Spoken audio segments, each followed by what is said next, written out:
on Friday and on Monday.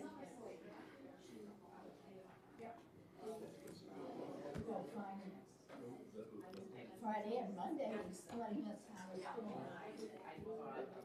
Resting up for the public hearing. Resting up for the public hearing. We love the public hearing.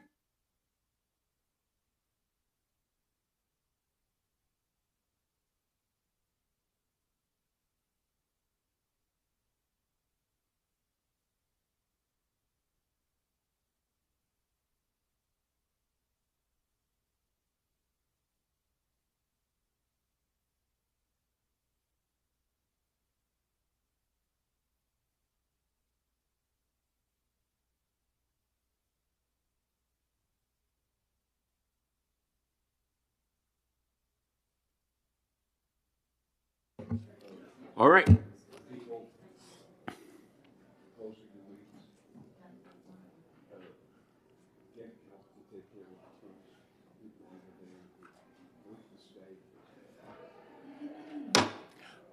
All right, we'll open the session today, and we're continuing with the budget presentations from Health and Human Services. And without ado, you're free to introduce yourself and start. Good afternoon, Nathan White, Chief Financial Officer with the Department of Health and Human Services.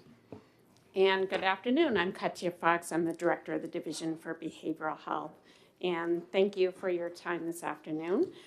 We do have the presentation. Hopefully you have that and you have your briefing book, and it looks like you have your budgets and you're all set to go. So I'll dive right in.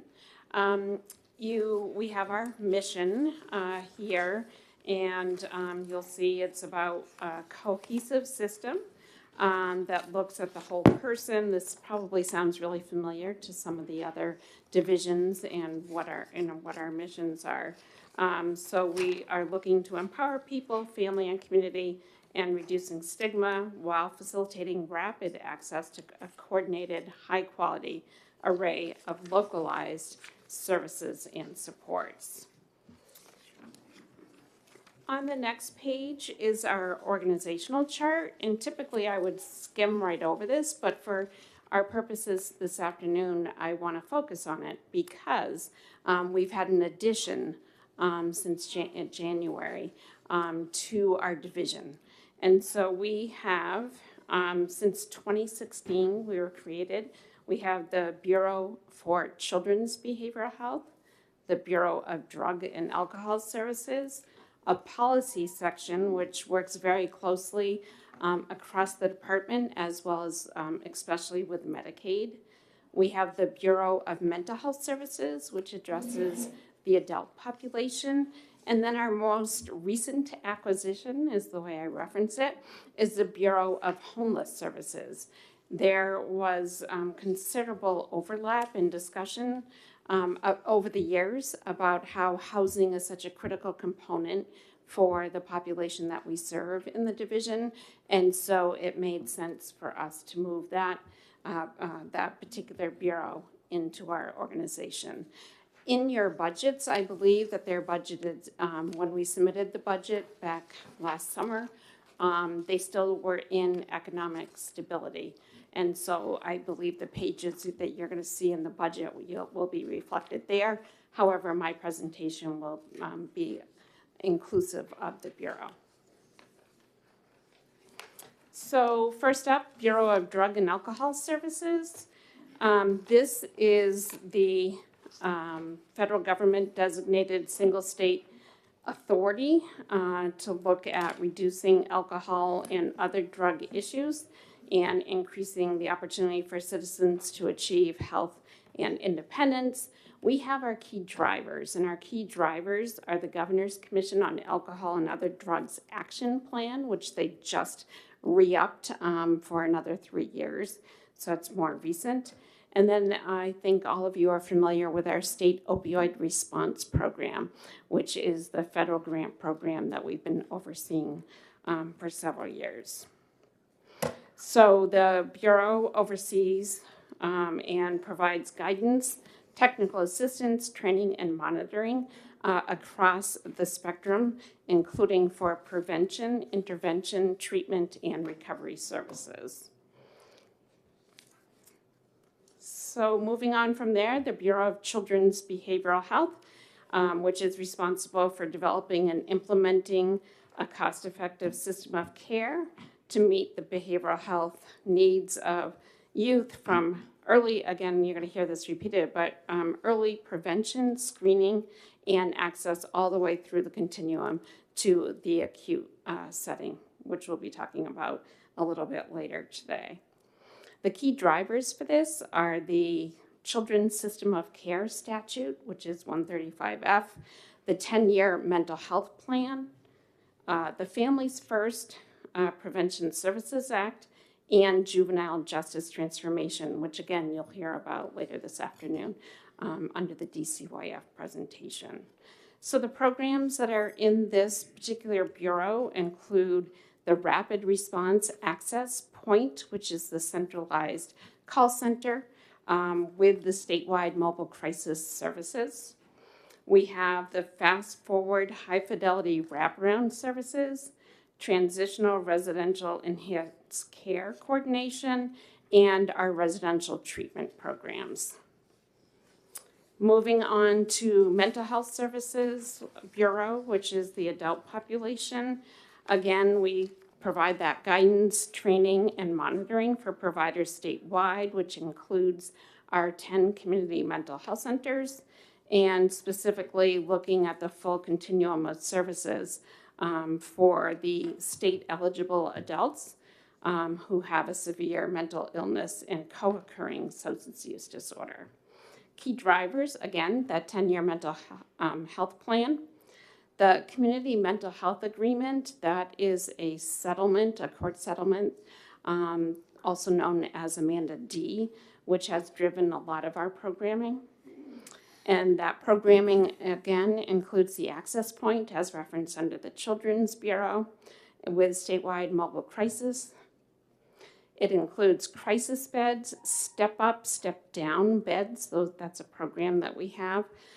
Transitional, bridge, and permanent supportive housing.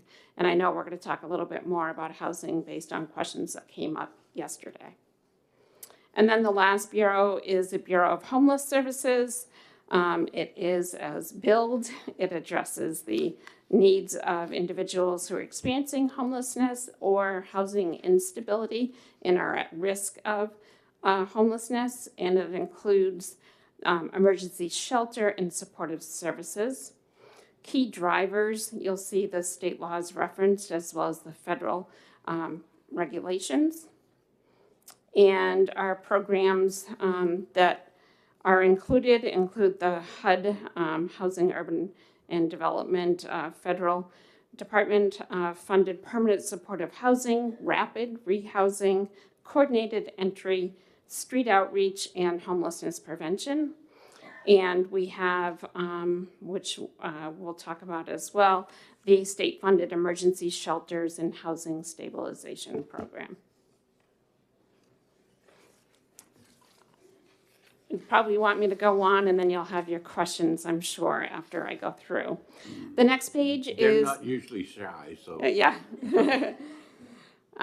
So the next page is all of the accounting units and the activities, and you can see the totals there. And we can get into the details of what we can highlight, which you'll see on the next page. So changes that were made from the governor's phase to the House phase. We added, the House added $200,000 in each fiscal year with a footnote directing funds to prevention and youth substance services with 5 New Hampshire-based organizations. Those organizations had reached out directly to the legislators and requested additional funding, and that's reflected here. The next one is having to do with the liquor fund, the Liquor Commission revenues, and the Medicaid expansion, and those went together in the sense that we decoupled Medicaid expansion and the Governor's Commission funding. So now way it stands now, the language is that the alcohol fund will be fully funded from the liquor revenue at 5%. And as a result, we had been receiving $10 million a year from the hospital donations. That agreement ends at the end of this calendar year. So it funds the first 6 months of the next biennium. And so therefore, the revenue estimates have changed. There's expected to be a slight increase, and we hope it's even bigger, but right now we're budgeting for $11 million for that. That's for that additional fully funded 5%. Now is where some of the bigger asks are coming in. So the Bureau of Children's Behavioral Health, we have contracted for the first time with our residential treatment providers. And when we went into those contracts, we had a number of different funding sources that were part of the contracts. And since we had done this for the very first time, we didn't know which funding source these were going to hit. So it could either be Medicaid, it could be straight general funds, it could be DCYF funds, or it could be school districts picking up some of those costs. So we have now a year's worth of information and accounting on where those funds shook out and where they can be billed appropriately. And so therefore, we are asking, we had put it in for a prioritized need. The House had funded it at a certain level, which I believe was 60% of our request. And then they had added $5 million in general funds and HB2 language. We're coming today and telling you that we need an additional $11.5 million over the biennium to fully fund those children's residential services. And then the last one is really a correction. We added $39,000 of other revenue based on an updated revenue projection.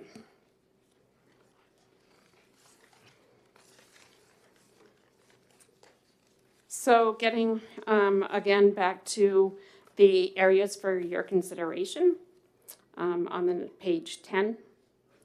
So again, that's the $11.5 million that I referenced for the system of care for those children's residential services. The next one addresses our transitional housing beds. We were afforded in this current biennium, in HB2, I believe it was, $6.1 million for transitional housing beds. We are asking that this budget and that you consider including language to extend that end date to the end of this biennium so that we can continue to use those funds because they were not used over this period of time. And that carry forward will allow us to continue to stand up the beds that we all know are needed. Certainly, Senator. Yes. To my friend, can she use balance carry forward in this situation? The original appropriation is Chapter 91, Section 408. It appropriated $6 million for the biennium ending June 30th, 2023. So the request before you is to amend the existing chapter law to change that from June 30th, 2023 to June 30th of 2025 in order to allow us to utilize those funds in this biennium. Okay. But presently, they don't have the authority to carry balance carry. So they need a change in order to do that. But the dollars are there. The dollars are currently there. If we do not have an HB2 provision to address this particular situation, those general funds would lapse. Right, I got it. Thank you, Mr. Chairman. Senator? Thank you. A couple of budgets ago, we appropriated $5 million for 40 transitional housing beds. the Philbrook place was built, and that's 16 beds. And those funds were non-lapsing. How much of that is still left? I don't have that figure off the top of my head. Was that 2 biennia ago? Yes, Okay, I would have to go back and get those exact numbers. thank you. Okay, it looks like that's supported, so LBA, would you put that in that draft amendment so that extending the date? Sure. And then we'll be sure to talk about it when we get there. Okay, let me just go through this, and then we can talk about housing a little bit more if you'd like. So the other area for consideration is that the House had removed a provision in HB2 as introduced by the governor, which is $1.5 million in general funds for juvenile peer-to-peer grief support programming. And we would go out to bid to seek these services. And this was identified as a gap in that we have, unfortunately, still have high rates of opioid deaths in the state, as well as deaths by suicide and other related deaths for behavioral health. So this would allow us to be able to engage with an organization to be able to provide those grief support services, focus specifically on children. Senator Rosenwald? My understanding of what the governor's budget did was that it was sort of for infrastructure build out to do this, but it was non-lapsing. Would it perhaps make more sense to make it, if we were going to do it, to make it a biennial appropriation or even fund it out of current year surplus? Go ahead. In the governor's budget, HB2 as introduced, section 49 had appropriated the 1.5 million. It was only for the biennium, and it was not out of funds from the 23 surplus. So it was part of the $24-25.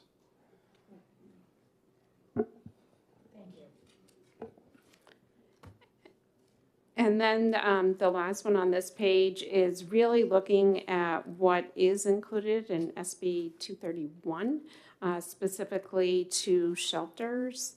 And so we had put in a prioritized need request of $10 million a year. And that is to fund our current shelters, which currently it's estimated that they receive about $8 per bed per day. And we were seeking the funds to be able to raise those rates and expand capacity. So we're hoping that you will consider that. We know about the homeless situation in the state that we all become acutely aware of in the winter, and we want to be able to maintain the beds that we have. And those shelters are struggling. So we are requesting that there be additional dollars added to, first of all, to get them into HB1 from SB 231. I think that's why it's being held and is open right now. But we would really love to see our shelter system be able to thrive and to be able to expand to address the homeless situation in New Hampshire. Senator Rosenwald?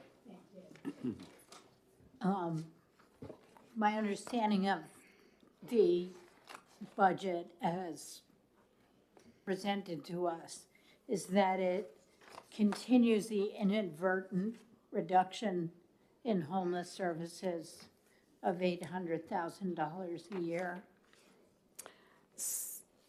So I can say we did look at this because that had been raised, and the funding is in contract with we have the funds that are available that are in contract now with our shelters. We have additional dollars that will be coming forth from this biennium for amendments to the contracts. And what we're hoping is that, so we're going to extend the contracts through March. And we're leaving it open so that we can do a procurement so that we can have enough dollars to attract potentially new providers and to add the dollars that you would be able to consider putting into this budget. So I know there's that discussion and I saw some of the communication on that, but right now they are funded. Could I follow? Follow up? So Senate Bill 231 came in at an $8 million appropriation, and we were told that would be enough to go from $8 a day till $20 a day. Is that the case? So I believe SB 231 was for 8 million over the biennium and not per year. So that would get us closer. We had put in a prioritized need of 10 million per year. Per year? Yes. And just to clarify, we had put in each year originally in our agency budget request, there was $10 million for shelter services. SB 231 has $8 million for shelter services over the biennium, so there's a $12 million difference there. We'd also put in $2 million each year for prevention services. SB 231 includes $2 million for prevention services. And that's not in the budget. That is not currently in the budget. It was not included in the House budget. It was not included in the governor's budget. So there's a difference there of approximately $14 million in general funds. Thank you. And as one point of clarity, I misspoke earlier, Representative Rosenwald, I apologize. The 1.5 million for peer-to-peer was out of the 23 surplus. I was incorrect. Okay. Just checking on that. Back to you. Okay, great. So in the last page, on page 11, this is the grant you may have heard about via press release a couple of weeks ago that we have a planning grant for certified community behavioral health clinics. This would put the federal dollars right into the budget. And then the last is just to note for your consideration that we had requested a total of $5 million over the biennium for crisis stabilization services. This is the third part of the 3 parts that are needed to have a robust crisis response system, which includes somewhere to call, which is our access point, someone to respond, which is the mobile crisis, and then somewhere to go, which is crisis stabilization, which is a very short-term, less than a day place for someone to be able to go to get immediate services, and it's location-based. So with that, I'd be happy to take any questions. Additional questions? Senator Rosenberg. Couple. Can you tell us over the biennium how many more DRF beds have come online and have patients in them, and how many more voluntary in community hospital beds, if any, have opened? I think I'm going to have to get back to you on that, specifically over the last biennium of the DRF beds. I know that we have the beds that will be coming online with our recent contracts have come on. I can tell you that for housing in general, so when we talk about housing, we talk a lot about a particular type of bed. So we might talk about a New Hampshire hospital level bed or a DRF bed. We talk about transitional housing beds, but there's a full array of beds that are in the community and that are needed for individuals, which are as simple as a respite bed where a stay may be less than a week, and all the way up to permanent supportive housing where it's a forever home that we stand up that has those supportive services. So over the last few years, if you look at state fiscal year 2020, we had 763 of those types of beds. And today, and we may have more since this was run, we have over 1,000. So we've had significant growth of beds, even despite the housing shortages. Can I ask one other question? Follow up? Thank you. When is the partial residential treatment program at Hampstead going to open? So thank you for that question. You're going to hear from Hampstead Hospital. But Okay. yeah, so you're going to hear from them and they'll give you an update of when that opening is going to happen. Thank you. Senator D'Alessandro. Thank you, Mr. Chairman, and thank you for your testimony. I found it very informative and very revealing. Two questions. The first is the recognition of more deaths in both Manchester and Nashua, drug overdoses. 80% increase in Nashua and significant increase in Manchester. I thought that Doorways and those wraparound services would help us there. What's going on as we speak? So it's really complex. It's not, I can't give you just an easy, simple answer. I will say that the Doorways and the wraparound services have made a difference. We don't know what that number would be without those services in place. You may know that we've taken efforts over the last several years to saturate our communities with naloxone. And we do have the drug monitoring initiative that's developed by the Department of Safety, which includes how many of those overdoses are what could have been deaths versus the deaths. And we know that those interventions, especially by community members, are making a huge difference. I believe that if you were to have the commissioner of the Department of Safety here, he could tell you about what the substances are in the community and how they're evolving and changing that have made the drugs more potent and more deadly. Okay. Further question? Certainly. First of all, thank you to the state for allowing us to use Terrell House to address the housing situation. Has that been filled at this point in time, and is it exclusively for women? Yes, women and children. And that is now operated by the City of Manchester through a contract with the YWCA. And so I believe that its utilization is really high with those 16 beds. Okay, thank you. Thank you, Mr. Chairman. Additional questions? Senator Bradley. Thank you, Mr. Chair. Several questions. Good afternoon. Going to page 10, section 438. So this $11.5 million request, is that over and above the provider rates that were set for Medicaid providers by the House in the budget? Yes, it is. Yeah, a lot of what we find is that when we run the numbers about what is Medicaid reimbursable versus what is general funds, that is reflected in this, that those additional dollars are needed in general funds. I will say that because of the uncertainty about the Medicaid rates, we haven't factored that in on the difference that it would make, just not knowing where those rates would land. But this is not a population or a service that is highly dependent on Medicaid or Medicaid billable.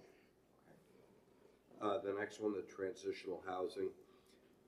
So all you need us to do is extend the lapse. How many more transitional beds do you anticipate you'd be able to create?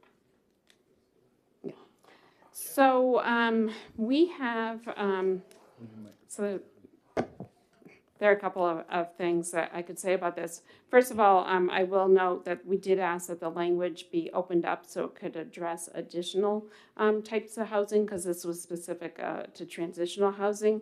And we have some other areas where we believe the funding could be effective in impacting the front door and back door of New Hampshire Hospital. So I just wanted to point that out.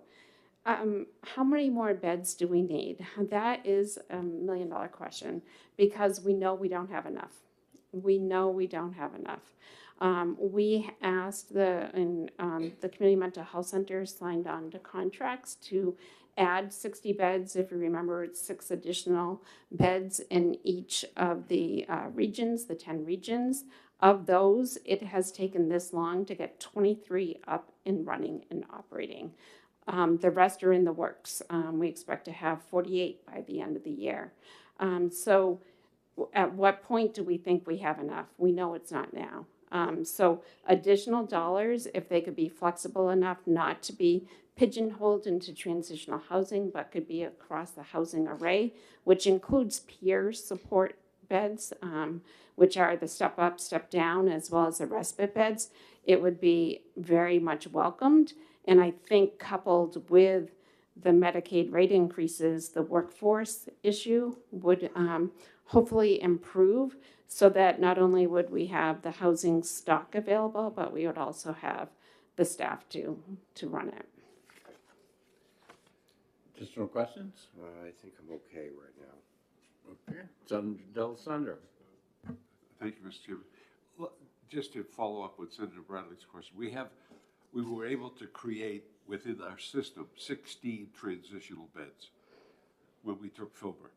We took that over. What's the length of stay for an individual there? And from there, where do they go? Yeah, and again, you're going to have a presentation by Ellen LaPointe from New Hampshire Hospital, and they oversee the PATH program, and she should be able to address those. Our average length of stay at PATH is relatively short compared to the population that is on campus, which is the NFI population. They run those transitional housing beds, and so it really depends on the acuity of the need. One further question. Certainly. And those in residence at New Hampshire Hospital now, how many are prepared to move transitional housing so that we could create opportunities at New Hampshire Hospital? So we're now meeting on a weekly basis, and we go over those numbers. At last time I saw the sheet on it, we had 58 people, and they all bucket into certain needs. And so I believe I'll defer to Ellen, but there are probably 8 to 10 that could go into transitional housing if it were available. And again, that all goes back into what is their level of need, what complications might they have from a legal standpoint, do they have co-occurring intellectual disability? So there's a whole array of needs, and we do look at those individuals and what settings they need. Okay, thank you. Seeing no additional questions, I think you're good. All right, we finished early. Thank you. I'll wait. One second. Oh, Senator Bradley has a All right, late break. so I am looking at section 438 again, and is the $11.5 million request over and above the $5 million that's funded in the House? Yes. Yes, if you turn to page, let me just get to the right page. 134. Yep, so on page 134, you see the $7.4 million in general funds there in 24 and 25. Add the $5 million from the HB2 provision, we're up to 12, and then we're still requesting the additional $11.5 million in general funds. And a lot of this is driven by the fact that originally we were assuming a 50-50 spend for a number of the children at these facilities, but the actual what the actual experience has been to date is closer to 70-30 general funds to federal funds, and there's other funds included as well there. So it's just based on experience to date and the trends we've seen. And is that because of the difference between the Medicaid expansion reimbursement rate, the Medicaid rate, or youth that don't have insurance but are not Medicaid eligible? I think you've hit the nail on the head there. So it really depends on the child and what their needs are and what they qualify for. So if they qualify for Medicaid, or they have insurance, or whether they be Title IV funds, it's really driven by the actual child there. And so our original estimates, again, were about 50-50, but experience today has been quite different. Senator Rosenbaum now has a question. Thank you. So on page, I'm just trying to put all these big numbers together, on page 1298, it looks like the House added $15 million of general funds in House Bill 1. Then House Bill 2, they added $5 million. And now you need another, so we're talking over $30 million for the biennium for this system of care. What did we project it was going to cost? We'll have to get back to you with the amount that we estimated. Thank you. Okay, seeing no questions again, I think you're all set. Glenn Cliff is next.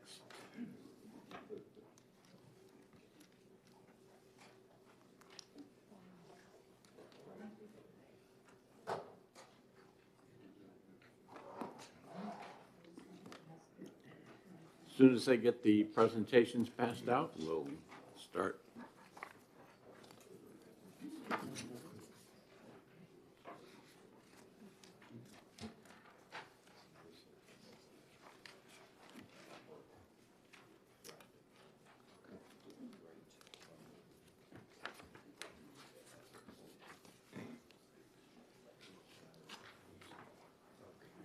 Whenever you're ready.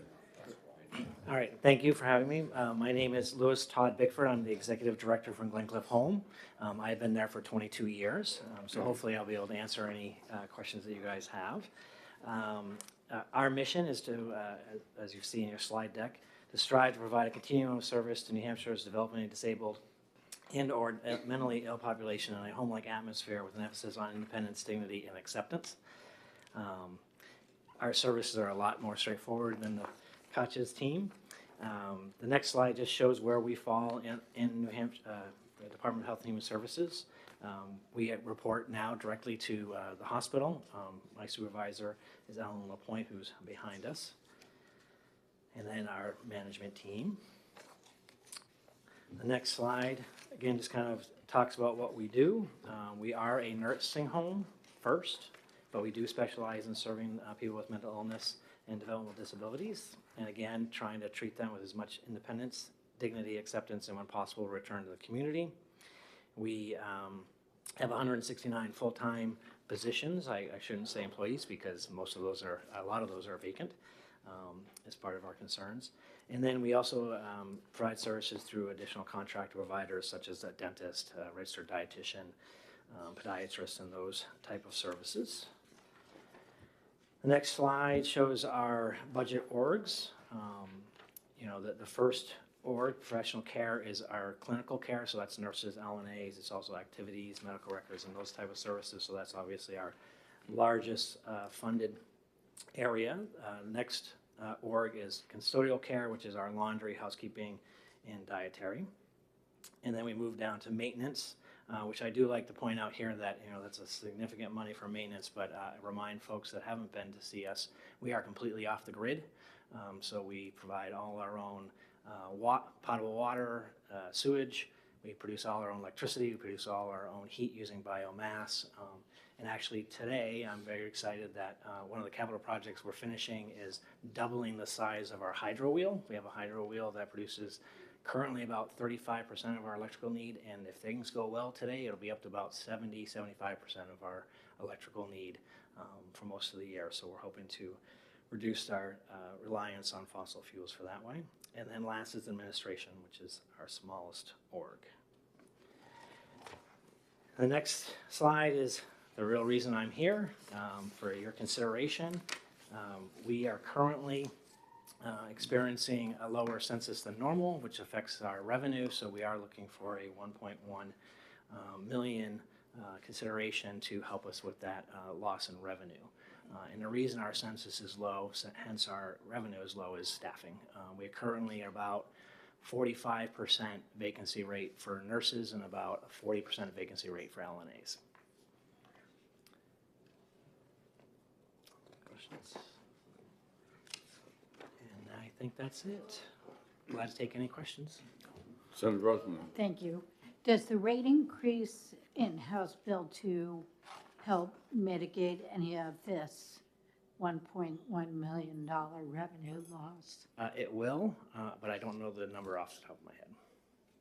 Okay, thanks. Senator Del Sandro. Thank you, Mr. Chairman. First of all, commendation on the kind of work you've been doing for the last 22 years. I've sat here for many of those 22 years and listened to the work done at Glencliff. How much of the facility have you had to close at this point? So we normally have 4 units. We are currently using 2.5. We had to close one 25-bed unit completely, and then we have another 25-bed unit that we're using for our more independent folks. We're actually trying to use it a little bit as a transitional housing setting, so people that are going back in the community, and we can staff that with lower numbers because they're more independent. So we're using about 2.5 of our 4 units. We're keeping our census about 75 out of 120 beds, and that number was basically, again, a percentage is if our staffing is about 40% low, we keep our census about 40% low. Further question? Certainly, Senator. And what kind of expense have travelers cost you? Again, I don't have the number off. I'd be more than glad to provide that to you, but it is significant. One further question. In the power that you generate, the wheel has been a very significant in defraying cost, obviously. Yes. By producing your own electricity. We made some significant, we gave you some significant help for structural changes. What are those and what has been accomplished at this point in time? Over the last couple of bienniums, the capital projects has been very generous to Glencliff. We've replaced the roof, we've replaced a boiler, we have refurbished some generators. We are adding steam turbines as well because we produce all of our heat through wood chips, biomass, and then we're going to add some steam turbines because if you're already shooting the steam down the pipe, you might as well throw some fans in there. So that would bring us to about 85-90% renewable, which would be significant changes. We've also done a potable water expansion. We used to be reliant on a literally dug well built in 1940. 30-foot round, 30-foot deep dug well on the side of the mountain that was gravity fed down to our whole facility. So the Department of Environmental Services recommended we get off that. So we have been doing some series of phases to put new wells in and a new potable water system. And our current need, which they have added to the capital budget, is to upgrade our sewer system. One further question. What's the average length of stay now? A little over a year. Okay. And again, compliments to the way you run the entity. I've been there a couple of times, and I can't tell you how complimentary the way New Hampshire citizens are treated. And given the kind of care, consideration, it really, I've been there with Ray Burton, God rest his soul, on a number of occasions. It's an amazing situation to think of. It's in the wilderness for sure. But thank you. Yes. Thank you very much for that. And I would like to extend that we'd love to give tours, so if any of the senators would ever like to come up and visit, we'll provide lunch because we are in the middle of nowhere. So, Senator Bradley. So in terms of staffing, do you anticipate the prospective pay raise would be helpful, and how helpful? I'm hopeful. I can guarantee it has kept staff. We had some enhancements added that certainly helped and brought some staff back to us. The 10% will absolutely retain staff, and I am hopeful it'll help with particularly the LNAs. Nurses are just hard to find no matter what you're paying, but it'll certainly help. But I'm hoping with the LNAs, we'll honestly at least be able to compete with the McDonald's in Plymouth for hourly wages. Okay. Thank you. Additional questions? Seeing none, thank you very much. Thank you very much. And New Hampshire Hospital.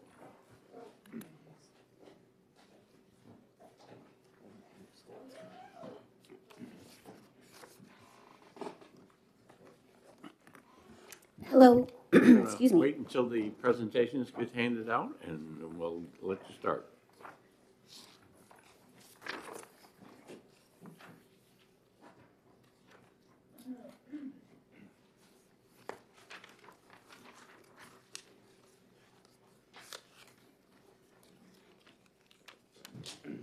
Go for it. Great, thank you.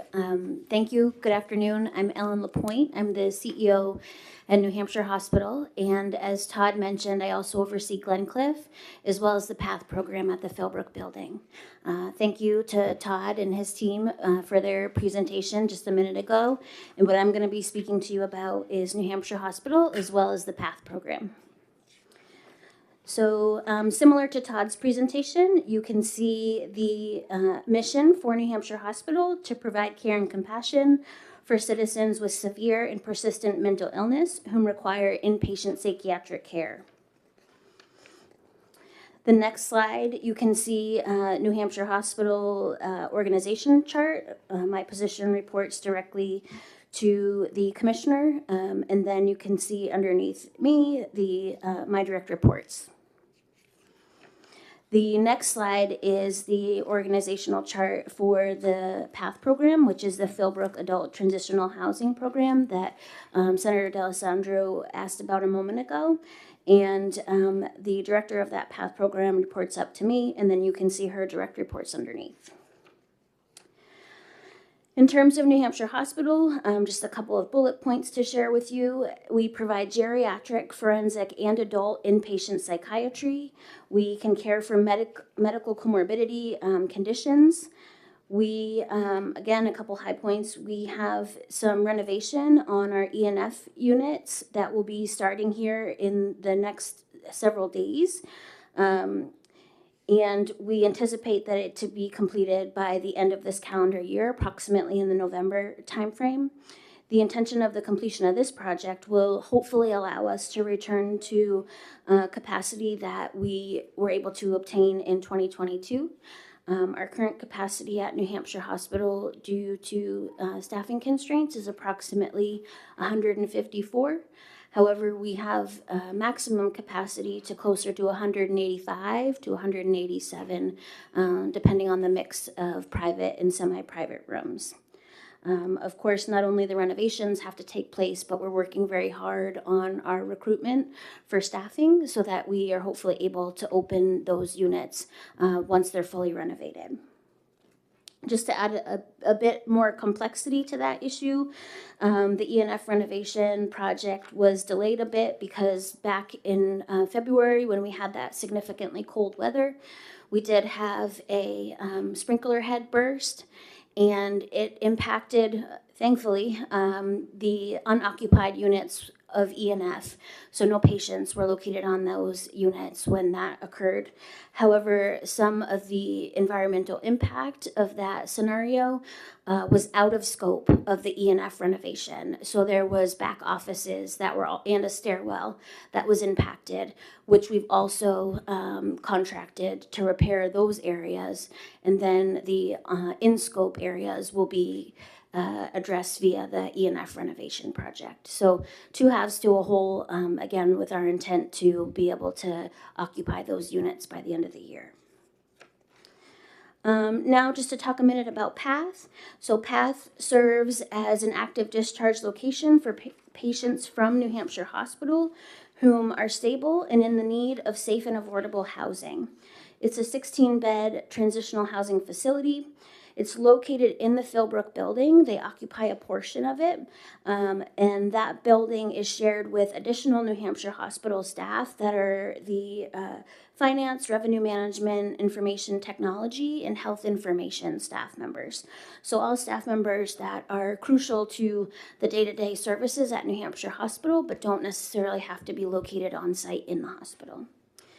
One of the major project areas for the Philbrook building, not just specific to PATH, but for the building in general, is the Division of Public Works Design and Construction has completed the initial design phase and plans to open bidding for the construction of a sewer project in the Philbrook building on May 5th, 2023. There has been several projects and initiatives to be able to address some of the sewer concerns that have occurred in the Philbrook building over the past several years. And as we understand, even prior to that, when it was not a building that was under New Hampshire Hospital or DHHS's oversight. And we're looking forward to being able to get this project addressed in its completion. I just wanted to spend a second on the forensic facility, just because I assume the committee may have some questions about it. So in terms of the New Hampshire Hospital Forensic Hospital, which you're all aware has been in the works for several years now. However, in terms of its current state, we've completed the majority of the design and development phase of the project, working with the architecture and vendors that were hired to be able to assist us with that. And we are now at the stage where that project has gone out to bid. There's been 2 bids that have come back, and we're working on finalizing the determination as to who that bid is going to, and being able to move forward with presenting that decision to Governor and Council in the coming weeks. We do expect groundbreaking to occur this summer.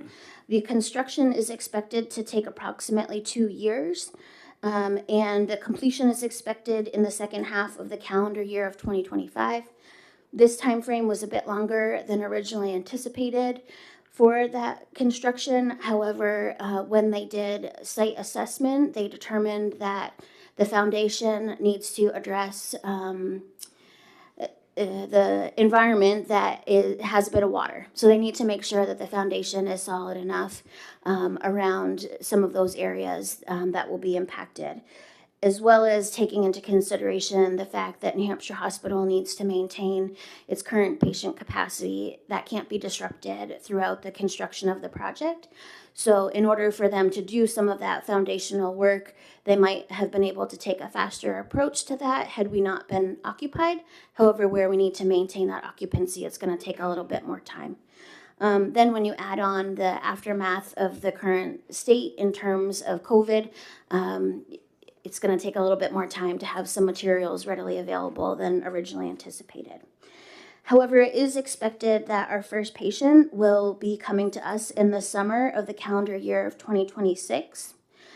We do have an operational team in place. So as I mentioned, we shifted from design development, and now we're focusing on operations, and we have a robust team with several members of DHHS to be able to be prepared with, the complement of staffing, the job descriptions, education and resources that need to be necessary in advance of opening this forensic facility. So that team's working really hard to be able to meet those deadlines. There is a potential, or it is necessary, that we will probably require some startup operating funds prior to the first patient in order to be able to recruit and onboard employees, implement contracts, and of course start operations. This request will come in the 26-27 budget process.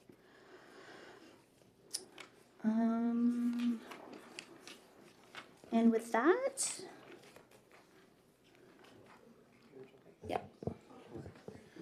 Beginning on page 8, we have a high-level overview of the accounts and the changes from the governor's budget to the House budget. Overall, there was only one change within New Hampshire Hospitals and the past budget, and you'll see that at the bottom of page 8 in Activity 9400, account 8410.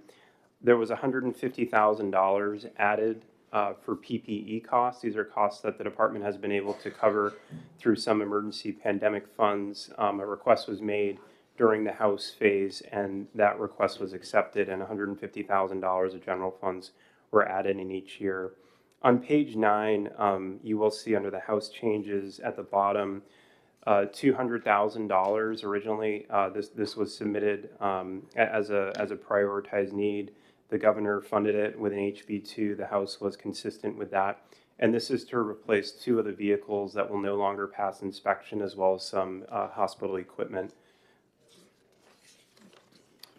On page 10, We have two HB1 requests for consideration. Yesterday, during the Office of the Commissioner presentation with Commissioner Weaver, we had requested that a position be moved to New Hampshire Hospital, and this is the corresponding dollars from the reduction that you saw within OCOM, and then the subsequent request there within 9400, 8410. This is a request to increase the MOU that we have with the Department of Safety. We enter into an MOU with the Department of Safety to cover security on the campus and at New Hampshire Hospital, which is dictated by statute. Based on the increases that we do expect to see in the coming biennium, the dollars that are requested here are sufficient to cover the difference, and we would add that to the existing MOU with the Department of Safety to be in order to be able to pay for them.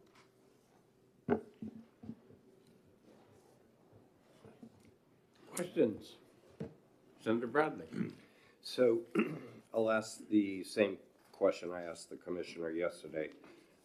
It appears that you have the resources necessary in the House version of the budget to complete the renovation and restore the beds that were flooded. Yes, that's correct. Right. Thank you. Senator Rosenwald. Thank you. I have a couple of questions. 4 years ago, I think it was, we funded the renovation of the children's unit to be 40 adult beds. How many of them were actually put into service? And are those the ones that are now out of service? Great question. Thank you for asking. So, during the height of the pandemic, when the children made the final transition from New Hampshire Hospital to Hampstead Hospital, they were residing on the ENF units of New Hampshire Hospital. And at that time, given the crisis that was occurring in the healthcare system, we forego the renovation project and just open those beds to adults. So the unit really maintained its environment of more of a child-friendly atmosphere in order to be able to meet the demand in the moment for getting adults out of the emergency rooms. It's the same two units that we are now going to renovate to be able to bring back to appropriate state to have adults in them again. So Follow up? does that mean we put 24 adults into units ENF until they flooded? At that point in time, we had a couple of non-sister units that had been closed due to staffing constraints at New Hampshire Hospital. So we had the max of 187 in 2022, 2021, and then due to staffing concerns throughout the pandemic, we reduced our staff and closed 2 units. Those were not always ENF units, but we then moved forward with condensing to have those 2 sister units be the ones offline. And it was happenstance that it was right before the water damage that occurred to the hospital. Okay, so I'm going to assume that was 24 beds, but Yeah, it's a little, you're right, it is a little confusing because technically we absorbed a little bit of a higher census on every other unit throughout New Hampshire Hospital in its current state, and that's what gets us to 155. Our total capacity is around 187, so that's what, 31, 32? I have to do the math, but it's the fact that we were able to absorb other patients in those other units. And the unit actually, ENF actually has capacity for 48. However, we were able to minimize the impact to the best of our ability by going up slightly on all the other units. one final question, if I could. That trust fund, the patient trust fund, how much money is in it, and can any of it be used to furnish ENF when you fix the plumbing? That's a great question. I haven't attended a trust committee recently. However, I believe it's upwards of between $5 to $7 million in that fund. And I'm going to lean on Nathan to help me with some of the rules and regulations around that. However, it's my understanding that that fund has very specific criteria in how it can be utilized and has to be very specific to patient care and patient needs. And generally, furniture is not something that would be an approved expense item for that trust. Thanks. Senator D'Alessandro. Thank you, Mr. Chairman. First of all, congratulations. You are the 6th head of New Hampshire Hospital that I've dealt with in the last couple of bienniums. Six leaders. So you come in a transition, and you've seen what Senator Roosevelt was talking about, the appropriation. We appropriated that money with the good intention of getting all of that stuff done. And then the transition with Philbrook took place, and so forth and so on. But two things I'm interested in. I've been interested in the sewer project at Philbrook for 25 years. 25 years. And we're going to get it done. So kudos for getting it done. That's number one. I would like to know what we've spent on that sewer project over the last 25 years in terms of taking care of it year after year after year. That's like an ongoing And certainly expense. the senator doesn't expect you to have those numbers No. on. No, And I- get back through Deb, please. Yeah, I don't expect it to happen in your pocket, but indeed, as I said, with the transition that's taken place, and most recently, I think there's been 3 of you in the last, 4 years, 5 years? 5 years, I believe. In 5 years, we've had 3 new superintendents. So adjusting to the budget is problematic. I understand that, but the key issue is the monies that were appropriated a couple of bienniums ago for programs at New Hampshire Hospital that were not put in place. Did that money lapse, or was it, how much was non-lapsing money retained in order to finish the programs? Well, sorry, what programs are you speaking of, Senator? Are you talking about renovation projects? Yes, Okay. yes.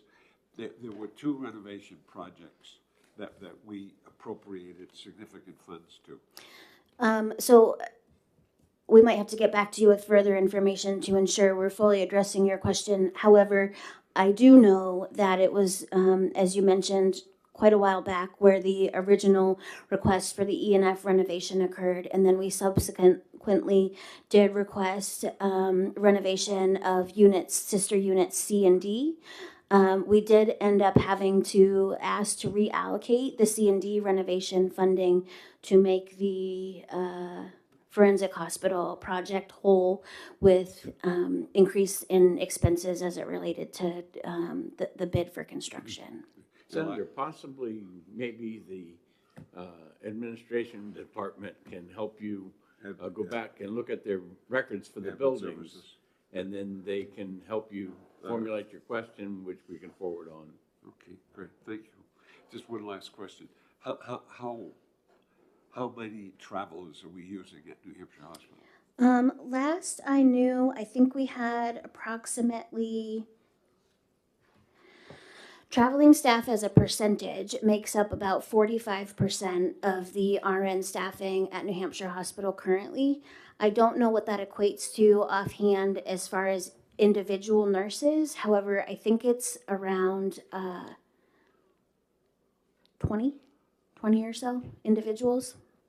Oh, and Senator, I'm sorry, you had asked earlier about length of stay at PATH, and it's around 90 to 120 days. And just to address your comment about position turnover, I intend to stick around for a bit. So hopefully I'll gain a little bit of experience and knowledge as we go. Well, I have the same feeling. I want to stick around too, but congratulations on sticking around. Thank you. That makes a lot of sense. Thank you. Additional questions? Okay, thank you.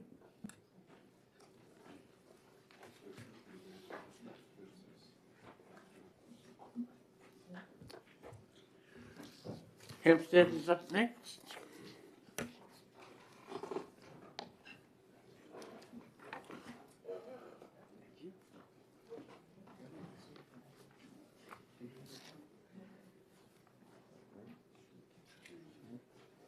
Are we ready or?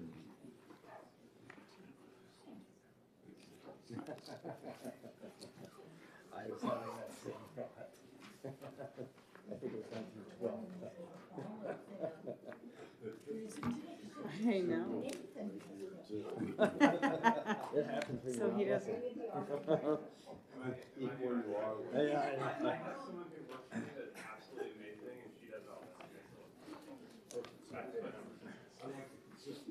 Yeah. And with that, we'll turn it over to you.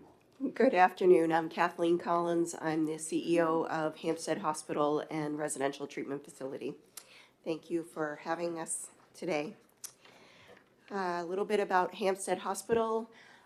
We are a newly appointed state facility purchased in June 8th of 2022. So we have developed our new mission this year as an executive team there to provide trauma-informed, patient and family-centered mental health treatment in an accepting and supporting environment. That was one of the first tasks that we wanted to undertake there. In the packet, you'll see on the next page, we have our organizational chart. Hampstead is a little unique in that we have our state executive team and several positions supporting that, but the bulk of the clinical work is done with the WellPath Recovery Solutions contract. So we oversee the DHHS employees there, oversee the contract for WellPath, and that's all laid out for you on that organizational chart. The services that Hampstead Hospital provides is child, adolescent, and young adult psychiatric and behavioral health care. Currently, it is inpatient, voluntary, and involuntary up through age 17, and then age 18 to approximately age 26. That is all voluntary beds. We see patients with severe psychiatric and behavioral health disturbances, such as intent to harm themselves, intent to harm others, psychosis, some neurodevelopmental disorders, dysregulated behaviors. And coming in Q2 of this year is the first psychiatric residential treatment facility for the state of New Hampshire as a level 5. Level 5 on that is actually one step below inpatient level of care, and that will be a 12-bed unit that will be housed in the same building as the hospital, but it will be separate from inpatient services there. The hospital capacity, we have 4 secure inpatient psychiatric units, and those 4 inpatient units can accommodate 70 inpatients. Currently, we have 3 of those units operational due to staffing and also a renovation project for installing behavioral health furniture and making it more kid-friendly. We have the opposite of what New Hampshire Hospital had. That was our adult unit, and now we need to make it more child and adolescent friendly. Our total current capacity for all 3 units is 55 beds. However, that is staffing dependent, and we are having staffing challenges, as well as significant acuity issues on those units, where we have a lot of patients that are requiring one-to-one attention right now. So in addition to that, we will have the 12 beds for the PRTF that's on there. And then I just provided you with a breakdown of the units and what each unit will be able to house for their bed and their breakdowns. I know we have such a short amount of time. I didn't know if you wanted me to go over those or if you just wanted to read those. We'll let them read them, and if they have questions, they'll ask them.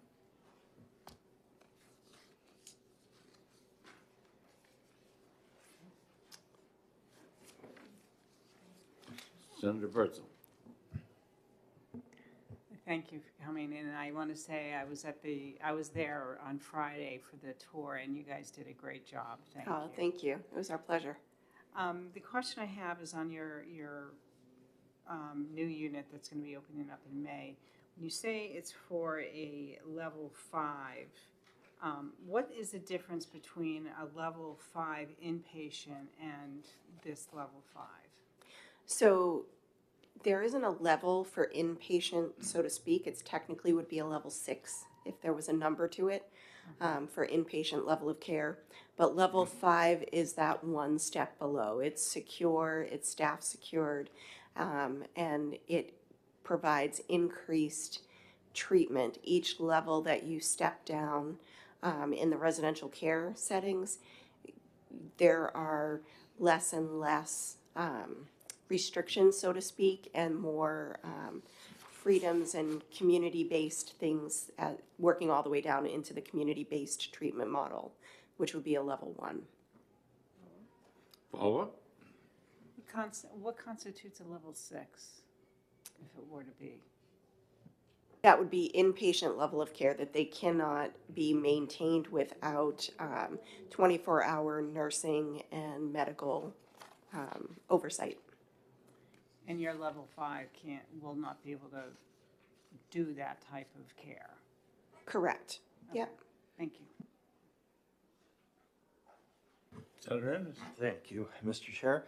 There used to be addiction treatment at Hampstead. Is that still there, or is that being run separately from the state's operation? How's that working? With young adults, we do still offer medically assisted withdrawal treatment and also co-occurring disorders. So we do still treat substance use within as a co-occurring, but not as our long-standing. We used to have a long-term addiction program. That's what I thought. Yeah. Okay. Thank you.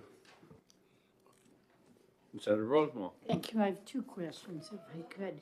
What percentage of your patients are enrolled in Medicaid? That I don't have the answer of right now, but I can certainly get that back to you.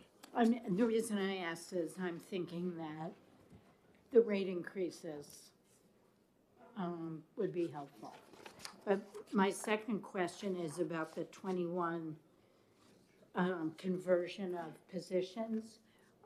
What are they? I mean, I thought only the top 6 management staff were state employees and everybody else worked for WellPath. Sure. So because Hampstead was acquired through an off-budget process, there were a couple of things that happened. There were 6 positions. If you turn to page 3, it may be a good place to look. There were 6 positions: the CFO, the COO, the CEO, the Chief Compliance Officer, that were established through a fiscal item where we created a non-classified line, and then there was legislation last session that converted those into the unclassified system, added to RSA 94-1A. The other temporary positions were created through the DOP process. So the Class 59 positions, there was funding in the original fiscal item that included dollars for the Class 59, the full-time temporary positions. And so normally when we do conversions, it actually happens, for this budget, it happened a year ago, early into the agency phase, where we identify all the positions we seek to convert from the Class 59 to the Class 10. So they go from the full-time temporary to the full-time permanent authorized, and then they'd show up in that 3,213 figure that you see within DHHS's budget. And so what the House did is the 21 positions which provide all of the facilities services and purchasing and finance and those more internal operations at the facility, the House approved that request to make those positions full-time permanent authorized positions of the state. And that was really more of a function of us purchasing the facility on June 8th of 2022 outside of the normal process. Senator D'Alessandro. Thank you, Mr. Chairman. But as I look at the budget, the House took away the 1.5 billion. Where did they flip that? This is on line 59. The governor gave you 1.5 million, the House took it away. So if you look, so I see class 59 there, and this is on page 1,378 of the Yes. Compare House. Right, So you'll see class 59, right, and then if you scroll all the way up to the top to class 10, personal service permanent classified, right. you'll see those dollars transferred up to the top there, and then you'll see the difference in the subsequent column. Okay, so that's how the flip took place. Yep, precisely. And why did the governor have just 700 in there? That was the number just picked that. What are you gonna get for $700? I'm not sure if that's more of a function of the budget system, if that was more just an errata. But there was no position associated with that. They were all within class So 59. They couldn't have been, but the 1.5 all of a sudden danced from 59 to 10. Yes. Right, I got it. Yep. Thank you. It was a poetic justice. Senator Rosenwald. Thank you. But on page 1379, the House added 4.4 million in the second year. Is that related to the conversion of these positions? No. So what you'll see if you look at the history on page 1,379, you'll see the governor's phase in state fiscal year 24, and you see the $33.7 million that's consistently funded there. In the second half of state fiscal year 25, when we were working to try to come up with what potentially is an appropriate figure, we had a reduction of general funds there. However, again, because we only have a couple years experience, or not even years, excuse me, months at this point in time, months experience as far as the patient revenues, the third-party revenues that can come in, we felt that, and the House concurred through their action, that it was appropriate to make sure that we had consistent funding at the general fund level. So if you look at New Hampshire Hospital, for example, they're about 50% other funds through revenue and 50% general funds. We're still operating at probably, I think, off the back of the envelope math, closer to like a 33 or a 34% ratio, where general funds to other funds. So the House added that in order to ensure that we have adequate general funds, because my big concern, and I know Sean Qualter's concern, he's the CFO of Hampstead, is that we may not be able to earn adequate third-party revenues, given the fact that we don't have a lot of experience operating this facility under a very new model. And so again, this model is slightly different from New Hampshire Hospital, where we have more contracted services. And the contract that we entered into for the first 2 years, it was a sole source contract, and Kathy has been leading and her team a new RFP to go out to bid. So beginning July 1 of state fiscal year, July 1, 2024, correct? Is that right? Yeah. We will have a new contractor. Whether it's the existing contractor or a future contractor, we don't know. So because of that additional unknown, we wanted to make sure that we have sufficient funds, and given the trends that we've seen, particularly in the traveling nurse staffing and other contracted work in the healthcare industry, we wanted to make sure that we had sufficient funds so we didn't have to reduce services. Additional questions? Thank you very much.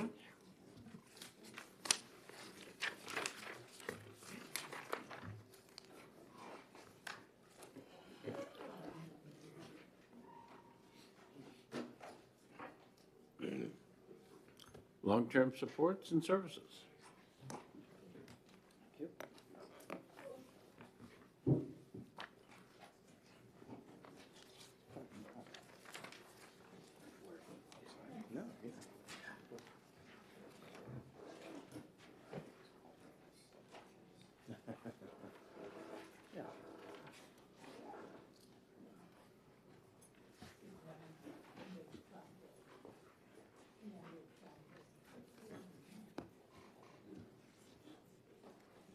Whenever you're ready.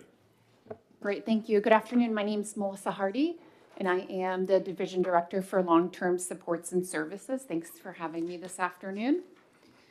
I just wanted to start off on page 2 of, I think we called it the coloring book earlier, of our division mission, that we work collaboratively with providers and communities to support children, adults, and families to be as independent as desired throughout their lifespan. So as I move through the presentation, you'll notice that we provide supports and services to children, youth, families, people with complex medical needs, our developmental disability population, our aging population, so it's a pretty broad lifespan of services. On page 3 is just a brief overview of our structure and our organizational chart. Just to give you a bit more information, for position-wise, under the Bureau of Elderly and Adult Services is one of the bureaus that fall in long-term supports and services. We have about 92 positions within the Bureau of Elderly and Adult Services, which includes approximately 70 positions for adult protective services. We also have the Bureau of the Bureau of Developmental Services, which we have 27 positions, and the Bureau of Family-Centered Services with 15 positions. So not all of that's reflected here. This is just the high level of the organizational chart. On page 4, we'll talk a little bit about the Bureau of Elderly and Adult Services, and it provides comprehensive and coordinated services for older adults, ages 60 or older, and adults with disabilities between the ages of 18 and 59. So some of these services include our adult protective services, which is a big part of the Bureau of Elderly and Adult Services. We also administer a Medicaid 1915C waiver, which is Choices for Independence waiver. We also have home and community-based services, so for non-Medicaid folks to be able to stay in the community, providing things like meals, personal care services, homemaker services in order to stay in the community. We also run our Service Link, you might have heard of it, or our Aging and Disability Resource Center. So we have 7 contracts for Service Link, which is 13 physical locations where families and individuals can make appointments to walk in, or make appointments with folks to talk about what's available in the community for supports and services. And also in the Bureau of Elderly and Adult Services, the nursing facilities and long-term care services are also with our division there. Any questions about Bureau of Elderly and Adult Services? Hi. Senator D'Alessandro. Service Link, Yes. it's the 800 number? There is an 800 number, yes. Okay, and how many Service Link, how many do we have around the state? Yes, there's 13 physical locations for Service Link. 13? Yes. Do you have any idea of the number of calls that they receive? Yeah, they have about 72,000 touch points in the last fiscal year. So that would be calls, walk-ins. Yeah, that would be et cetera, calls, walk-ins, referrals, interagency referrals, so about 72,000 touch points. And are they staffed 24 hours a day? They are not staffed 24 hours a day. Is it an 8-hour? Is it an 8-hour day? Yes. Okay. Thank you. Just to follow up on that, they available through the 211 system? Yes. Senator Rosenwald. Yeah. Do you know what percent of our nursing home beds across the state are able to be occupied on average with staffing? What is our census I don't have, relative to licensed beds? sure, I don't have that info with me, but I can go back and ask what the vacancy rate is. I know we actually just met with the Healthcare Association to talk about some of their staffing crises and getting people on Medicaid in order to get them into the nursing home, but I don't have that readily available, but I can get that to you. If I could sort of, Certainly. of the individuals who are on the CFI waiver, do you have a sense of what percentage of them are getting all the services that they're approved for, or just getting a little bit? Yeah, so right now, our system only calculates the percent of uses after the claims are paid. So I can't really tell you, like, if I'm approved for 10 hours of service, I can't tell you right now if I'm getting 10 hours of service because it's based on the claims that we pay. Thank you. Yep. Back to you. All right. So on page, I believe it's 5, talks about the Bureau of Family-Centered Services. So it identifies and coordinates supports that assist children from birth to up to age 22 through age 21 to 22 that have or may be at risk for a chronic medical condition, disability, or special health care need. So those services include community-based specialty clinics, where families and children can get nurse consultation, assessments with feeding and swallowing, psychiatry consultation, and a lot of support for families and parents who are raising kids that have special medical needs. We also have healthcare coordination through this bureau to assist with children who have chronic healthcare needs from birth to age 21 and their families. It also includes early intervention, so that's from birth to 3 years old, so anyone who may be at risk for a developmental delay. So we support that as well. And then family support, we have a department or an account that we use for family support for folks who have extra needs that are not paid for through the Medicaid program, where we can offer financial assistance or referrals to support the families in the community. Any questions about this bureau? Just stop us when they're ready. All right. Moving right along to the Bureau of Developmental Services. So we partner with provider organizations to deliver community-based supports and services for adults and children with developmental disabilities and acquired brain injuries, acquired brain disorders. So those services include, we have 3 1915C Medicaid waivers in the Bureau of Developmental Services. So we have our developmental disabilities waiver. We have our in-home supports waiver, which serves children living at home with their parents. And then we have the acquired brain disorder waiver as well in the Bureau. So in total, we serve about 5,400 people within those 3 waivers in BDS. Senator Rosenwald. Thank you. I think we heard yesterday that there's about $50 million that's non-lapsing in those waivers, mostly in the DD waiver. I'm just wondering if you have a sense of where the tipping point is on increased rates that would allow the workforce to be there and that money be used to actually provide all the services that people are approved for. Yeah, I can answer a little bit. Yeah, I can answer a little bit of that question, and I'll turn it over to Nathan. Some of you may know in BDS we're going through a rate study with Myers and Stauffer, our contractor, to look at service rates, which would include rates for the direct service professional, the folks you're talking about, along with their benefit package. So as we're working through service rates with our contractor, that is our number one priority, is to make sure rates are sustainable to not only sustain the services we have, but also attract new employees into this work, because it is really needed. And so Senator Rosenwald, is it okay if I wait to address your question Yeah, sure. when we get to the changes, because it's all kind of mired together in a fun package, so.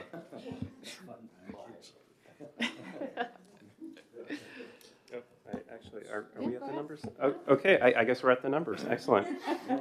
All right, that was a long week. So on page 7, we have the high-level activity summary of the House and Governor changes, or Governor to House changes.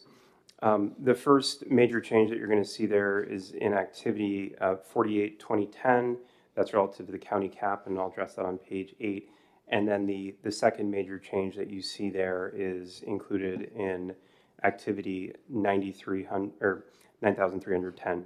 And again, I will address that here in just one moment. So if you turn to page 8, the first House change was, I don't know if technical is the appropriate word, but historically within accounting unit 7872 on page 1169 of the Compare to House budget, you will see that we have two class lines, class line 541 and class line 544. We've historically budgeted, and we pay out of class line 541 both home delivered meals and congregate meals. And then we also have what I would almost term as a duplicative class line where we also budget home delivered meals. I don't know the exact history behind that.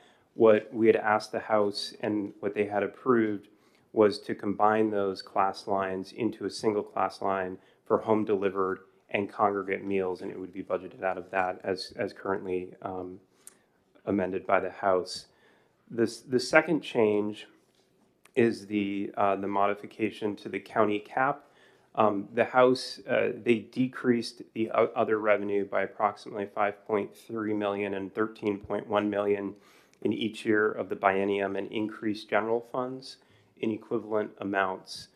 And there's also an HB2 section, section 209, which reflects that. There is a provision of the state law that in RSA 167 that prohibits the county cap from increasing by more than 2% annually.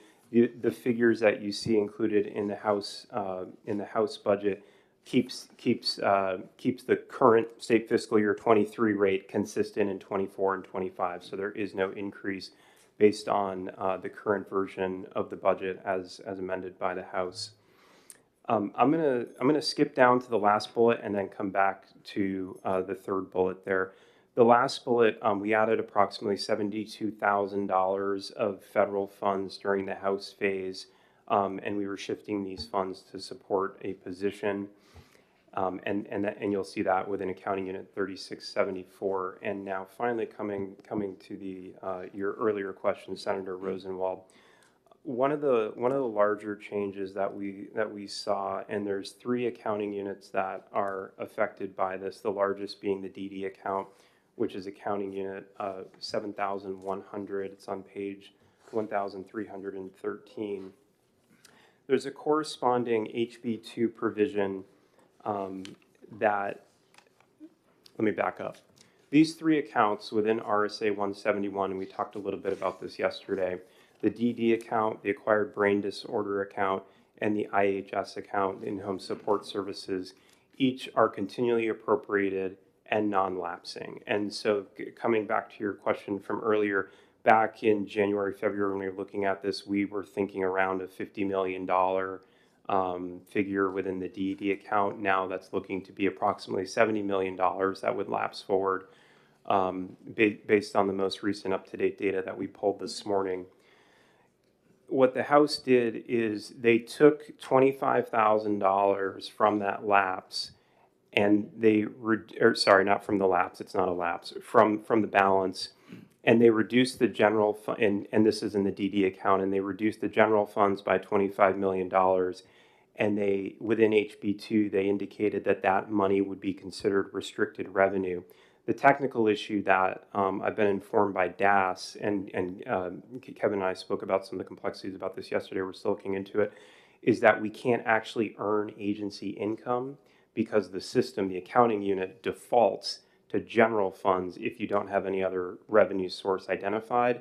So currently we have, and I'm more than willing to work out whatever the solution is, but as proposed, and again, this was discovered after the House phase, and I want to make that clear, just because I think the legislative intent of the House is very clear, but we've since been informed that there may be an issue here.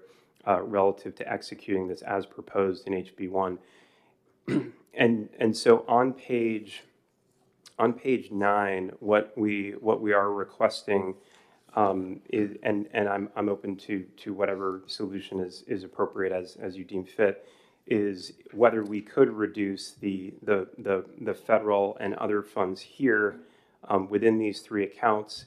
However, what would happen then is you actually wouldn't see it in the budget. It would come forward in our carry forward and show up in the statement of appropriations, which may not necessarily be the best approach. And if we were to do that, if you were to strike section 208, then it would eliminate that carry forward language as well, because currently as state law is written, we carry forward those funds each year. And so effectively 208 wouldn't be needed. And again, I'm willing and open to figure out whatever the appropriate solution is. It is confusing. It's confused me many times.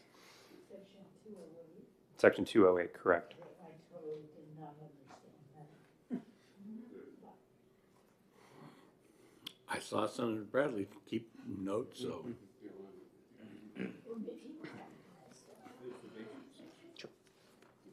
Additional questions?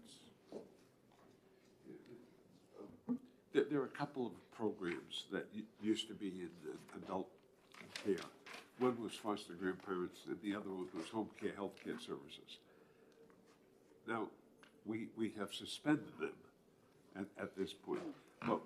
But tell me exactly what they did when we had them functioning. Sure.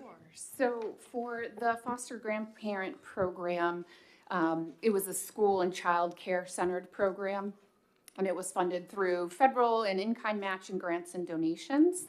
I don't know the history of its being suspended, but I believe it's been suspended over the past couple of bienniums. Yeah, at least. I restored it for Oh, one day. perfect. Okay.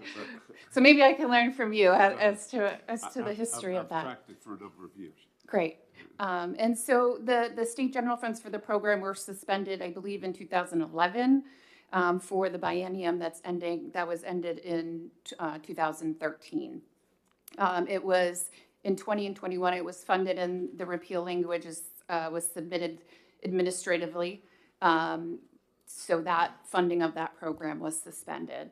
As far as the suspension of the congregate housing, it was not funded further by the federal government, so that is why that has been suspended. It would have required a total general fund Yes, appropriation. correct. Okay, thank you. You're welcome. Additional questions?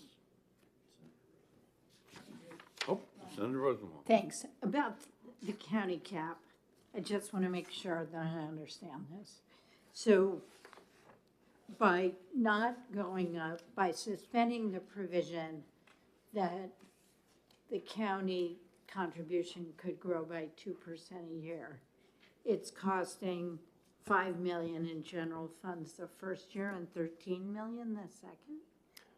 No, so the provision in RSA 167, so it actually specifies that, and it's standing law, it's not suspended for the biennium, that the amount, the county cap cannot increase by, the county contributions, I believe is how it's referred to in the state law, it cannot increase by more than 2%. So in the House's current version, it is flatlined. It is 0% from 23 to 24 to 25. But so my question is that a total cost over the biennium of $18 million? It is an increase in general funds. In lieu of general funds in the governor's original version, the county contributions would have covered those $18 million. Now general funds are appropriated for that purpose as the House stands. Yes. Senator D'Alessandro. Thank you, Mr. Chairman. The counties receive ProShare, and we were told at the gathering that this ProShare amount would continue to grow. Is that the case, and how is it covered in this budget? I don't know the answer off the top of my head, but I can certainly look into that. Are you looking for a historical trend line? Yeah, because, if I might, Mr. Chairman, but because we were told that the amount of ProShare would dramatically be increasing, and that would be continued for a period of time. That makes a big difference. That's a lot of money. So if we could get the feedback on that, that would be great. Thank you. Of course. Thank you, Mr. Chairman. Right? A few more really quick things on page 10 of the presentation. At the bottom, we have the HB2 sections that were included in the governor's budget approved by the House. We already discussed the suspension of the foster grandparent program and the suspension of the congregate meals. The existing provision for the social services block grant cost of living adjustment, I believe that's consistent with the current chapter law for the biennium. And then there is also the $15.1 million general fund appropriation that we spoke about yesterday to support the Choices for Independence program. We do have one new request of the committee, if you would entertain it. And during the past biennium legislation was passed for the DD pilot program. That has been in process, but we are requesting, if possible, that the chapter law would be amended to allow those funds to be carried forward through the biennium in order for us to fully implement that program. And I'll defer to Melissa. Yeah, thank you. So we were appropriated, and it took some time for the department to work with the providers to get the program up and running. And we do have a handful of folks that are utilizing the funding, but we can, according to the legislation, we can serve up to 20 people, which we are not at that limit. So we would like, in a request that that money gets carried forward so we can use it for that 18 to 22-year-old population. It's easy. All right. Anything else from committee members? Anything else from you guys? All right, thank you very much. Thank you. We are about a half an hour ahead. Is there any of the senators that want to break for 5-7 minutes? 5 minutes would help. Okay, we will, on that clock there, we'll start right about 10 of. Thank you.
Okay, we're back. And next up is Division of Children, Youth, and Families. Great. Good afternoon, everybody. Joe Ripsum, Director of DCYF, and I imagine, Nathan, you've already introduced yourself a few times today. Okay. Great to see everybody. So I'm gonna, try to quickly go through the presentation here. I know a lot of folks here are familiar. Folks who aren't familiar, I'm absolutely happy to pause at any moment if folks have questions and, go a little bit deeper in anything that people want to talk about.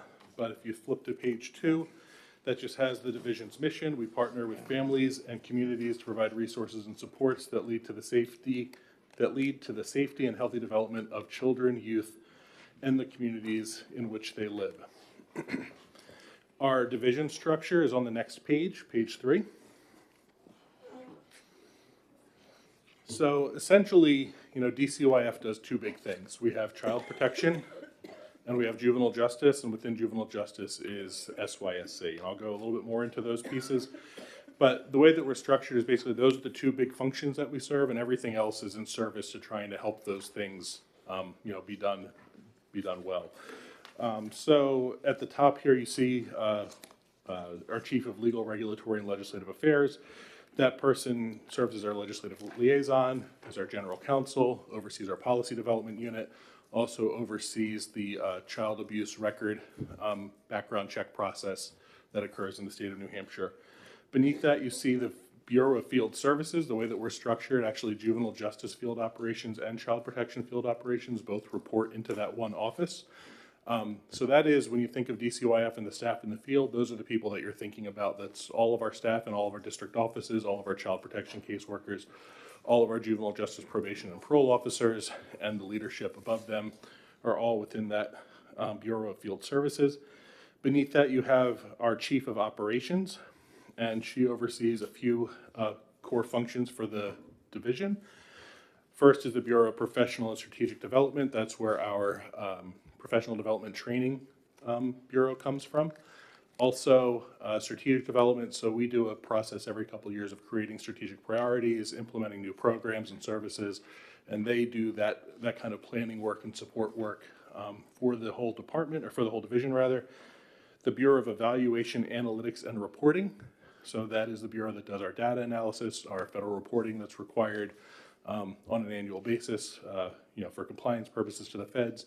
They also do quality assurance reviews, case-specific reviews when we have, things that we need to dig deeper in and understand, underlying drivers. And then also business information systems. That is kind of the IT shop for DCYF, so they're responsible for our case management system and other IT-related needs for the division. Beneath that, you see the Bureau of Community, Family, and Program Support. Those are the folks who are responsible for all of our service contracts. So we have a host of service providers that we work with. They oversee those contracts, those procurement processes. They engage in regular monthly meetings with those service providers to measure outcomes, to see whether things are working the way we need them to work or not. They're also responsible for other kind of specialty areas of practice, things like adoption practice, foster care, licensure of foster homes, those types of things all go through that office. And then finally, SYSC, which folks here I'm sure are very familiar with, is the state's only secured facility for detained and committed youth. And if we flip to the next page, this is just to give us a little bit of an overview of what these different kind of functions of DCYF are. We have our Child Protective Services is one of our core functions. There we operate our hotline, so the place that people call when they have an allegation of abuse or neglect, operated 24/7, 365. During most of the day, that's operated by state staff, but there is a contract with an entity that manages the late night hours and weekends. We also then have all of our district offices that I spoke about before, and staff on the child protection side who we call assessment staff, whose job it is to do investigations when allegations of abuse or neglect come in and are screened in, and to also do an assessment of risks and needs for kids. And then we have within that the folks who also we refer to as family service staff, and those are the staff that are working with families if following an investigation of abuse or neglect, it's determined that ongoing kind of relationship with the state is necessary. So that could be opening up a case where we're kind of providing services and supports to a family on a voluntary basis. It could be a court-related case where the court has supervision and oversight of a case where a child remains in home, or it could be an out-of-home case where a child's been removed from their home and they're in foster care, care with another kin or relative provider, or in some type of residential treatment placement. So that's the child protection side. Juvenile Justice Services is the next key piece. So Juvenile Justice Services traditionally started really with law enforcement bringing kids to court. And we made a big change a couple of years ago with the support from, I think, unanimously in the Senate and pretty close to that in the House on a bill that was SB 94, which created a new process whereby when kids have contact with law enforcement now refers them to us to do what's called a CANS assessment, Child Adolescent Needs and Strength Assessment. And we use that assessment to make determinations as to what types of supports and services those kids need, and to make a recommendation to law enforcement with whether they even need to go to court or whether we can get a kid into those services on a voluntary basis and avoid the court process altogether. That work started in earnest last January, rolled out across the full state through the last calendar year, and is now statewide. And through that process, we're seeing about 75% of the kids that are referred to us from law enforcement, we're able to recommend to something other than a court intervention, to some type of support in the community. And we're finding law enforcement agrees with our assessment 94% of the time, which is pretty impressive. They're not required to do what we recommend in our process. They're allowed to go forward with petitions in court if they choose to, but we're finding overwhelmingly they're supporting our decisions. The next pieces of the juvenile justice system after that assessment process is typically a court process. Through that court process, kids could end up on probation, and when they end up on probation, our juvenile probation and parole officers are assigned to oversee, provide services, and try to help keep the community safe. Or they could be committed or detained to SYSC or sent to some type of residential program. The other piece that falls within juvenile justice services is what we call the CHINS, Children in Needs of Services. That population could be kids who have needs that are greater than what can typically be met in the community or through their school process, and they come to us for a voluntary intervention, so we can open up a service to work in the home with them. The CHINS process is not allowed to be used for residential care in this way, so if it's a residential need, they don't go through this process, they have to go through a court process for that. There is such thing as a court-involved CHINS where a family would have to go to court and basically tell a judge that they're not capable, they don't believe that they're capable of maintaining their child safely, and we can then open up residential care that way. But one of the big changes in the past few years that I think has been great is that families no longer need to do that if they need residential care. They can now go directly through our children's system of care and children's behavioral health and access that type of support based on the child's need instead of having to go to court and have a judge order those types of services for a kid. And then the next page, of course, is kind of related to juvenile justice services, and that's the Sununu Youth Services Center. And I know folks here have had a lot of time talking about this session and are pretty well versed in what happens there. But that is the facility, the only secured facility in the state of New Hampshire for detained and committed youth. Detained youth means that a young person has gone to court and the court believes that that young person needs to be kept in a secure setting until they have time to figure out what comes next for that situation. Committed means that a child has been adjudicated by the court and found to have committed whatever act they've been alleged to have committed, and that going to the Sununu Youth Services Center is the appropriate disposition. As everybody here knows, the use of the facility has changed pretty radically in the past few years. From a facility where just 5 years ago we typically had about 70 kids there. Today we're averaging around 12. I think today we actually have 9 kids in the building, but over the past 6 months, we've had days where it's gotten as low as 5 and days where it's gotten as high as 18. So you do have a lot of volatility in terms of the average daily census, even though the average over the past 3 or 4 years, or 3 years, I would say, has really leveled off at around 12 at any given time has been the average census. And of course, as all of you know, right, the big work coming forward is, us moving from that facility into a new, smaller, therapeutically designed facility that I think is going to be better suited to meet the needs of the kids and families that we serve. And that's my brief overview. I tried to go quick to respect your time. Nathan can jump into budget stuff, or if folks have questions for me, I'm happy to take questions. Senator Rosenwald. If I could. I noticed on page 7 that in the current fiscal year, we have 0 general funds adjusted authorized.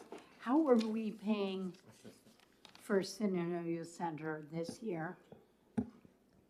Sure. So, as you see on page 7, the Sununu Youth Services Center is the only activity that we have any change. In the current biennium, Sununu Youth Services Center was originally funded out of HB2. I believe the decision in the current HB2 Chapter 91 laws of 2021 was that because there was a closing date included in that of March of this year, and legislation has since eliminated that closing date and additional appropriation. Those funds did not show up in the adjusted authorized because of that reason, because it was done outside of a normal process. The House, however, they did add, let me back up a little bit. The governor submitted the Sununu Youth Services Center in their budget as an HB2 item. The House added it into HB1. On page 8, there's 2 things that I failed to identify there. Number 1 is they also added an HB2 provision that would give the department transfer authority, within that account.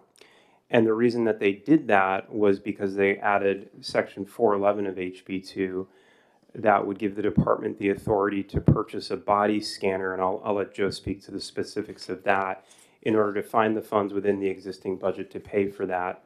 On page 9, you will see that the department is requesting an additional $500,000 each year because the House did strike out our overtime line to approximately 0. Overtime this year has been particularly high due to a variety of challenges. I'll let Joe to speak to that, and Joe and his team have come up with some really creative solutions to address that.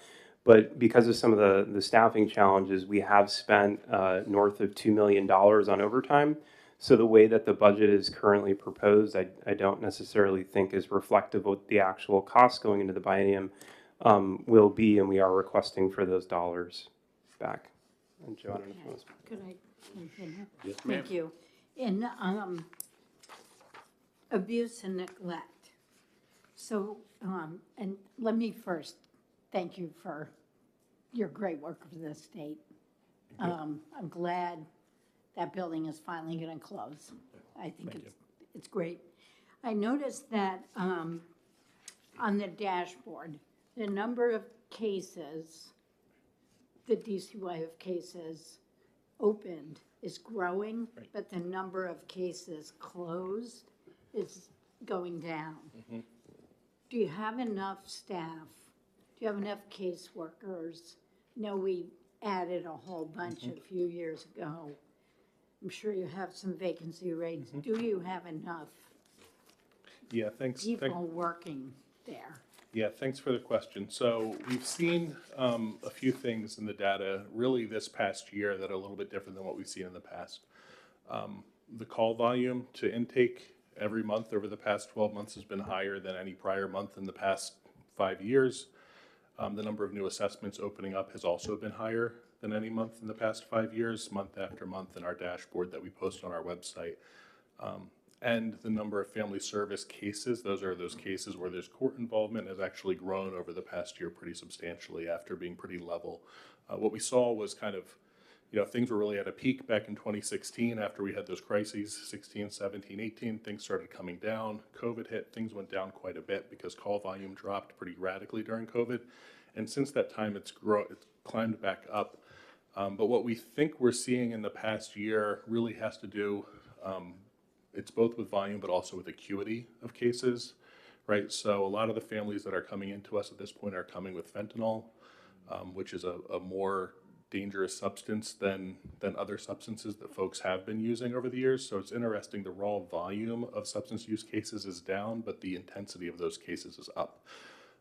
And as a result, what we're seeing is more cases having to open and more cases having to go to court, which is different than the trends that we've seen over the past, 4 years until really this past year. All of that has resulted in a situation where if we do the math and we think about, what our caseload standards are, we are about 13 positions shy of what we would need in order to hit caseload standards. We do still have vacancies. I think there was a conversation about that the other day. Our current vacancy rate for child protection service workers is about 10%, which is actually pretty good compared to what we're seeing in the rest of the department in the state.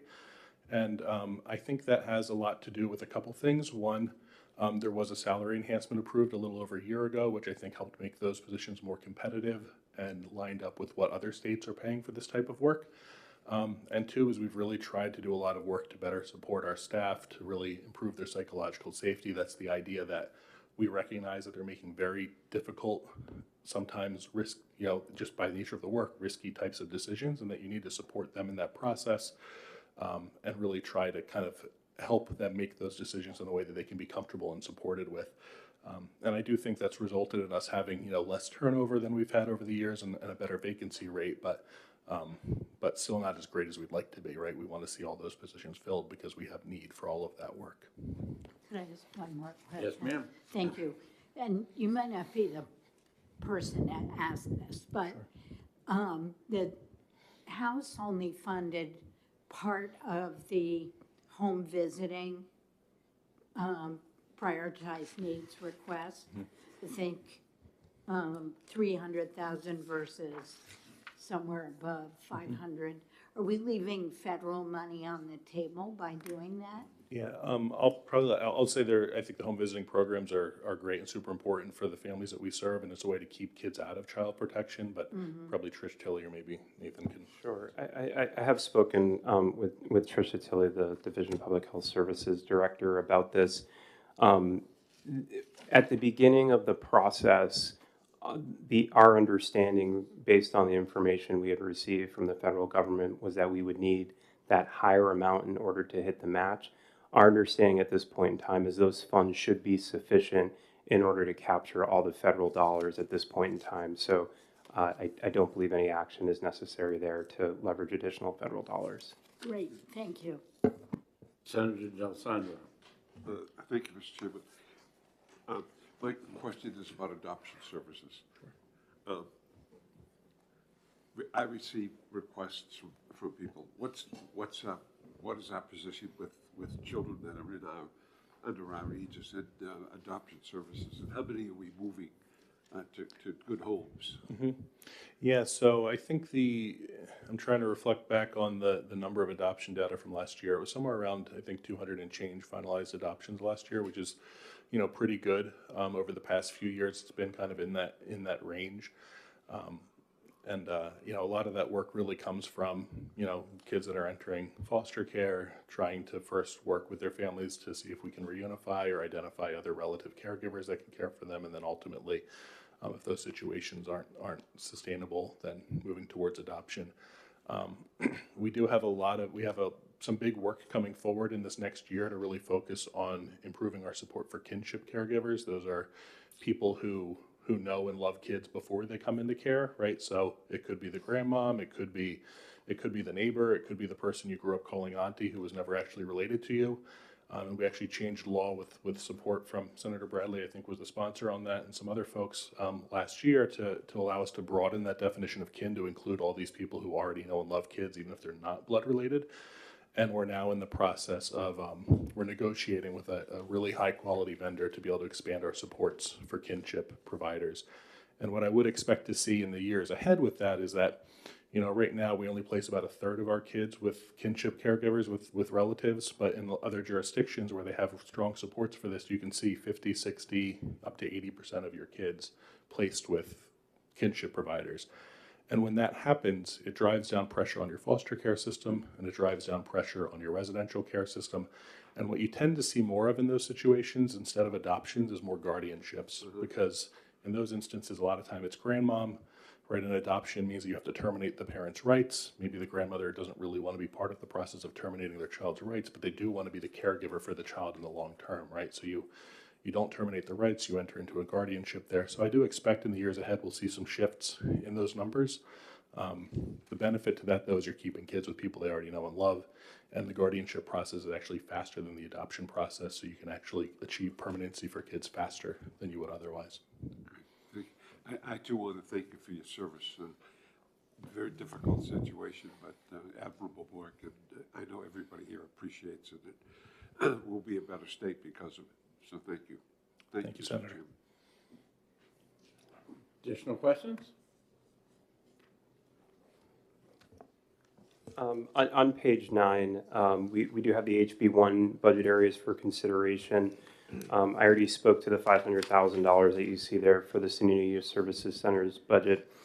We have recently had an issue come up where equipment at the center will need to be replaced. We are asking for general funds if they are available. There is also an adoption services contract. This is 100% federal funds that we'll be submitting a technical change request for. We're also asking, this was originally a prioritized need. It has not been funded through this process to date for a JJ diversion contract. I'll let Joe speak to that in just a second.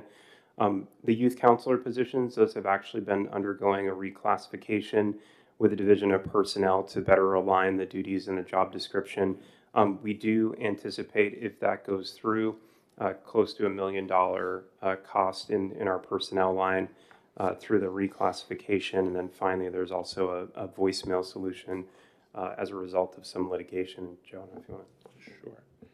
Yeah, so in terms of the adoption services, this is really actually the kinship contract that I just spoke about. This is just allowing us to use federal funds that are going to otherwise expire to help support that program instead of letting those dollars roll back to the feds. So I think that should be, hopefully, be a pretty easy one. The JJ diversion contract is something that we requested as a prioritized need request starting in the next fiscal year. So as I spoke about through juvenile justice, now we're doing this assessment process, and there's a host of community-based options that kids can be referred to. Many of those kids are ending up with behavioral health services, but some of them are identifying as needing to access what we call diversion services. And what that is it's a restorative justice process where they work with the youth, they work with the victim if the victim is willing to work with that. If not, they work with a proxy for the victim, and they try to have that youth engage in some type of healing process of identifying the harm they caused, understanding the harm they caused, and then making amends for the harm that they caused. And it's a great process, especially, a lot of the kids, as we've spoken about, they have intense behavioral health care needs, right? This is not a service that's going to solve those problems, but it's a service that kind of helps force a young person who's made some bad choices to kind of think about the choices that they've made, think about their harm, and think about how to heal that harm. The problem we have is that diversion currently is only a locally funded program, and we have communities in the state that have really awesome programs, and we have communities in the state that have none. And now that we're doing a statewide assessment process, and this is coming up as the recommended intervention for about 13% of the kids that we assess, but there's chunks of the state that just don't have a program at all. So the hope would be to create a statewide model and kind of statewide support so that no matter where you live, you have access to this service. Again, this was only asked for the next fiscal year because if approved, we'd have to go through a procurement process, and we know it's going to take time to do all of that. We're not going to be able to stand that up in less than a year. Senator Rosenbaum did have a question. Thank you. About the $500,000, what census level are you staffing for Yeah, the so next 2 years? Yeah, I mean, we're planning on basically what the average daily census is, which is 12, but it does, as I said before, it varies day to day. And part of what that reality is it means there are days that we need fewer staff and days that we need a little more staff, and we have to be a little bit flexible in our staffing to be able to accommodate all of that. But 12 is the number that we do our planning around, is the number of kids that are going to be in the building. Could I just follow quickly? Yes, ma'am.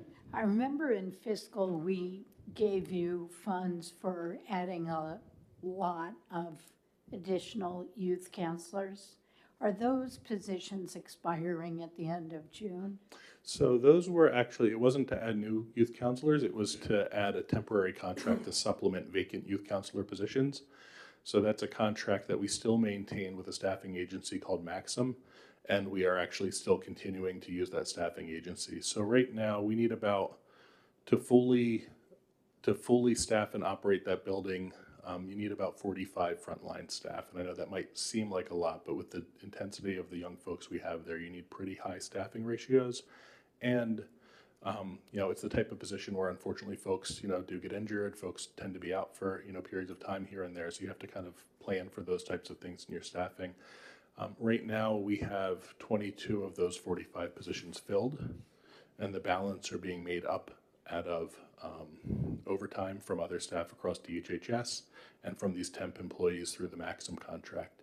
So that's one of the other, one of the benefits last budget cycle of having this within HB2 is that we did have the flexibility to use the funds because they're not all employees, right? The, being able to meet overtime needs regularly, being able to shift to things like a staffing contract has been really helpful, and it's something I think, going into the next biennium, we're probably still going to need until we stabilize that workforce.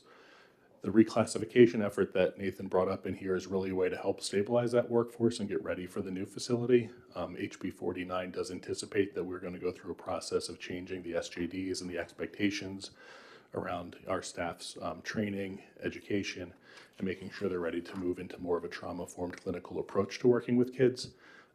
And those types of expectations, we would need to kind of step up, what our expectations of our staff, but also reclassify those positions as something that would attract those types of folks into that work. So that's what the reclassification process is. And my hope would be is as we go through that process, we'll be able to stabilize the workforce in the long run so that we can stop relying on things like overtime and temps to fill the gaps. Additional questions? Senator Bradley.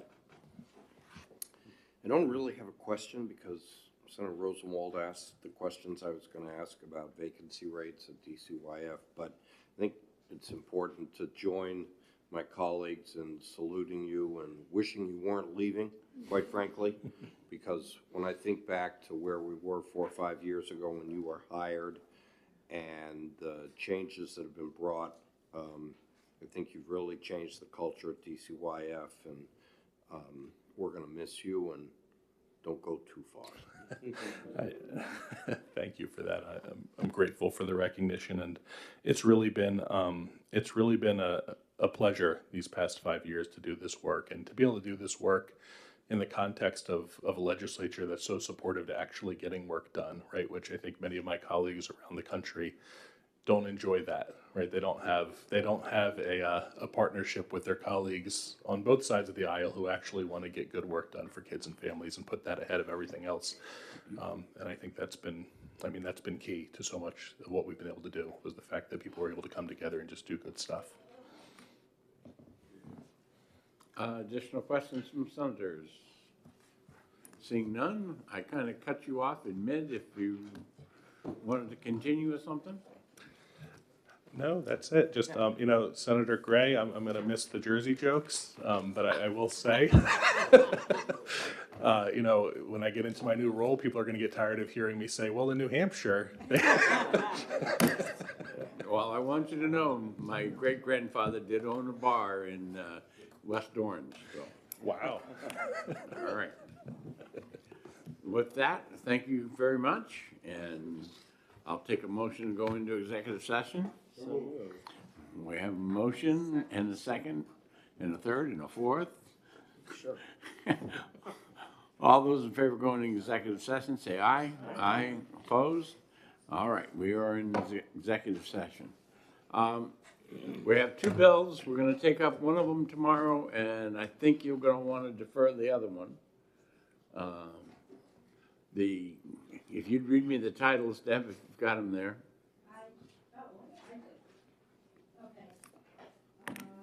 Hospital 384 is the legislative parking garage. And then the other one is 435, which is relative to the aid calculation and determining the adequate. So I think we can. Well, what I would like to do tomorrow is take up the parking garage one, because I think that's probably going to get a go-ahead. But on the education funding, I think that at least until we get down to the education budget, that we should not touch that one. So, but I'm willing to let you comment, whatever you want to comment. Seems reasonable.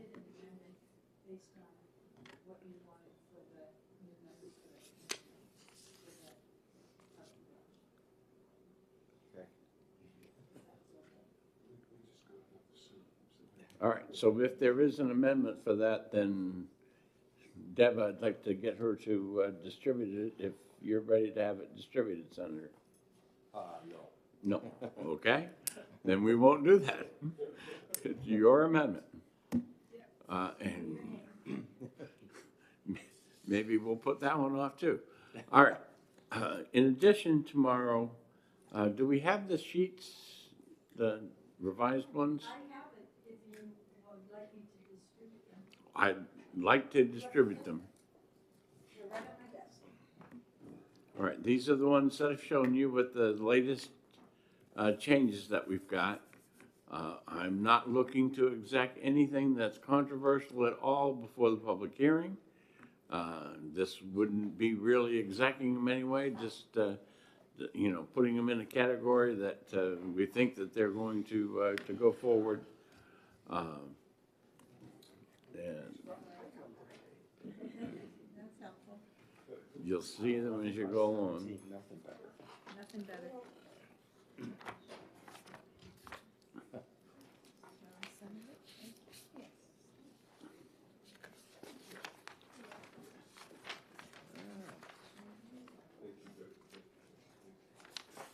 Okay, so LBA, through my request, has marked them up, no changes requested, ready for it.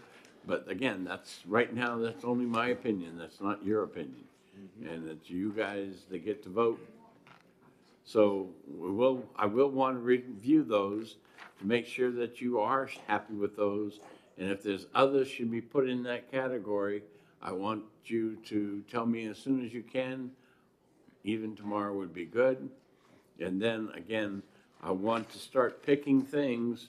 Right now, we're going to meet tomorrow. Capital budget is meeting on Thursday. Correct. We're taking Friday off and Monday off. Tuesday, we've got the public hearing. And if you have people out there for the public hearing and they can get together and just stand up in support of the person that's talking, it would be much appreciated. I'm told that historically that the Senate has provided dinner because we try to have some of those hours for the public hearing in the evening time. So make sure that you take that into consideration. And that's Tuesday. That's Tuesday the 2nd. Then we will be having exec session both Wednesday and Thursday that week. And during those executive sessions, we are going to start to pick the things that we're going to look at the next week so that the departments can be notified that we are taking up their items. Not Thursday, Senator, because you have capital budget. I got capital budget again on the 4th? Sorry about that. Okay, so We're gonna get it done in 2 days. we're gonna get it done in 2 days. Okay, so, okay, yeah. All right, so, yes, ma'am. Are you thinking about both House Bill 2 and House Bill 1 Everything is, relative to these departments? yeah. Okay. I don't want to bring them back multiple times if I don't have to. Okay? Certainly with HHS, you may want to bring them in by division, like we had the presentations. I don't think a lot of the other departments that you need to do that, but again, that's things you can tell me tomorrow, because hopefully we'll come out with a list that Deb can go forward with, and that will give them a whole week to prepare. And you want to be a little aggressive so that you don't have to be here that many meetings, okay? Any further comments, any suggestions on the way I'm planning to go forward? Sounds good. Okay, with that, I'll take a motion to come out of executive session. So moved. I have a motion and a second. All those in favor say aye. Aye. Our business of the day being complete, we are adjourned. Senator, UNH classes end a week from Monday, so I'm getting close, so you're gonna be here for a few minutes.